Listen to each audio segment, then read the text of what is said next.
अमरावतीत पालकमंत्री चंद्रशेखर बावनकुळे यांच्या ताफ्यामुळे काही काळ वाहतुकीचा खोळंबा झाल्याची घटना समोर आली आहे। भाजप पदाधिकाऱ्यांच्या घरच्या लग्न सोहळ्यासाठी बावनकुळे अमरावतीतील हॉटेल मैफिल येथे आले होते। यावेळी त्यांच्या ताफ्यातील वाहनांची मोठी गर्दी मुख्य मार्गावर उभी राहिल्याने वाहतूक काही काळ ठप्प झाली। या वाहतूक कोंडीमुळे नागरिकांना त्रास सहन करावा लागला, तर एसटी महामंडळाच्या बसेसही काही वेळ रस्त्यावरच अडकून पडल्या होत्या। घटनेमुळे परिसरात काही काळ गोंधळाचे वातावरण निर्माण झाले होते। महायुतीच्या बैठकीमध्ये महायुतीच्या आमदारांनी त्यांच्या पक्षाध्यक्षाशी बोलणंच त्या ठिकाणी कुठली भूमिका घ्यायची आहे असा निर्णय समन्वय समितीमध्ये झाला आहे। एकनाथ शिंदेजी पुढील निर्णय करतील, कारण बच्चू कडूबद्दल काही त्यांना काही भूमिका असतील तर त्या एकनाथ शिंदेजींनी मांडतील। कारण समन्वय समितीचा हाच निर्णय आहे की कुठल्याही आमदारांनी, महायुतीच्या आमदारांनी किंवा महायुतीच्या कुठल्याही नेत्यांनी महायुती संदर्भात काही बोलायचं असेल तर आपल्या पक्षनेत्याला विचारून बोलायचं आहे। त्यांच्यावर गुन्हा दाखल होता, ते प्रकरण सध्या थंडावस्थेत पडलं आहे।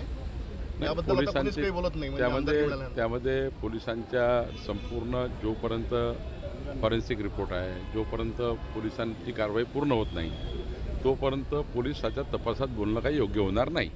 अमरावती शासकीय मेडिकलकडे आता बच्चू कडू यांनी सुद्धा मागणी केली आहे। अचलपूरला व्हावं, संभ्रम सुरू आहे, कुठं व्हावं म्हणाला नाही। शासकीय जिल्हा रुग्णालय असेल तर जिल्ह्यात होतं, जिल्हास्थानी होत असतं, पण अचलपूरला एक रुग्णालय झालं पाहिजे याचा विचार सरकार करता आहे। मी विचार करतो आहे की काही मोठ्या प्रमाणावर ज्या चॅरिटेबल संस्था असतात, टाटा इन्स्टिट्यूट आहे, लता मंगेशकर आहे, अशा इन्स्टिट्यूटशी बोलू, पण अचलपूरला हॉस्पिटल झालं पाहिजे का? झालं पाहिजे, कारण मेळघाटपासून सर्व भाग हा अचलपूरला जोडलेला आहे। नेता जो आहे बडनेरा मतदारसंघामध्ये मला मंजूर झालेला आहे, पण काही तांत्रिक अडचणीमुळे मला काही होत नाही आहे। समजा ते मेडिकल कॉलेज जर मेळघाटमध्ये जर आलं तर मेळघाटसाठी फार मोठं काम होईल, फार मोठं काम होईल। आणखी मेळघाटच्या जे रुग्ण आहेत त्यांना अमरावती आणि नागपूरला न्यावं लागतात। जर मेडिकल कॉलेज जर मेळघाटमध्ये जर आलं तर निश्चित रूपे म्हणजे मेळघाटमध्ये काय पालट होईल आणि तिथं जागा जर उपलब्ध झाली तर फारच चांगलं राहील। आणखी मेळघाटच्या पायथ्याशी अचलपूर आणि मेळघाट या मधामध्ये जर ते मेडिकल कॉलेज जर आलं तर फार आमच्या मेळघाटच्या आदिवासी लोकांना, आमच्या मेळघाटच्या लोकांना मेडिकलचं फार मोठी सुविधा होईल आणि रुग्णांना फार मोठी सुविधा होईल। आणि मुख्यमंत्री देवेंद्र फडणवीस साहेब यांनी जर विचारात घेतलं तर मेडिकल धारणीमध्ये मेळघाटमध्ये जर आलं तर फार चांगलं होईल।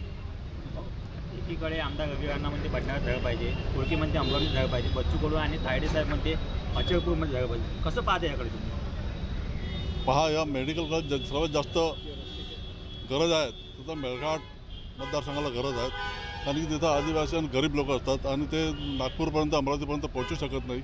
आणि हा मेडिकल कॉलेज जर मेळघाटमध्ये जर आलं तर फार मोठा आमच्या आदिवासींच्या सेवा होईल, म्हणून मी त्यांना म्हणतो। मुख्यमंत्र्याकडे मागणी करणार? बिलकुल मी मागणी करणार आहोत।